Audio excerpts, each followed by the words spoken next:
इकडे दिवंगत खासदार गिरीश बापट यांच्यासोबतचा फोटो असलेल्या रवींद्र धंगेकर यांचं पोस्टर सोशल मीडियावर व्हायरल झालं।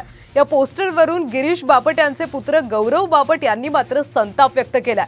गिरीश बापट यांचा फोटो प्रचारासाठी वापरणं हे त्यांच्याच नेत्यांवर विश्वास नसल्याचं दिसून येतं, असं गौरव बापटांनी म्हटलंय।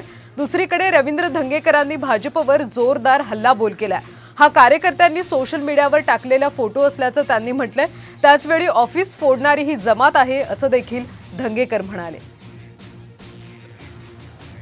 आमच्या दृष्टीने हास्यास्पद गोष्ट आहे असं मी याला म्हणेन की त्याच्यात दोन कारण आहेत आणि दोन मुद्दे आहेत जे तुमच्या पुढे मांडायला आवडेल। एक म्हणजे की या फोटोतनं आम्ही एवढाच निष्कर्ष काढू शकतो की काँग्रेसचे जे अधिकृत उमेदवार आहेत त्यांच्या पक्ष नेतृत्वावरच विश्वास राहिला नाही का काय, असा एक प्रश्न यातनं येतो। कारण आजपर्यंत जेवढ्या निवडणुका आम्ही पाहिल्या त्याच्यात ज्या ज्या पक्षाचे उमेदवार आहेत ते आपापल्या नेत्यांचे फोटो लावून मतं मागतात। याच्यातनं त्यांची पराभवाची मानसिकता दिसून येते की त्यांना पुण्याच्या दिवंगत खासदार लोकनेते स्वर्गीय गिरीश बापटांच्या फोटो लावून मतं मागायला जर लागत असतील तर त्याच्यासारखं दुर्दैव काही नाही असं मला वाटतं।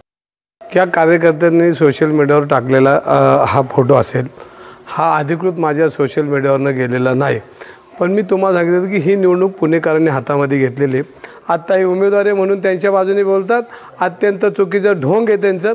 हे ढोंग पुणेकर त्यांचं ढोंग त्यांना रस्त्यावर आणतील। जनतेने त्याबरोबर माझा फोटो टाकला असेल, ज्यांनी टाकला त्याला धन्यवाद आणि जे विरोध करतात त्यांनाही धन्यवाद। पण गिरीश बापटांचं ऑफिस फोडणारी ही जमात आहे आणि ढोंगी गिरीश बापटांची बाजू घेतात।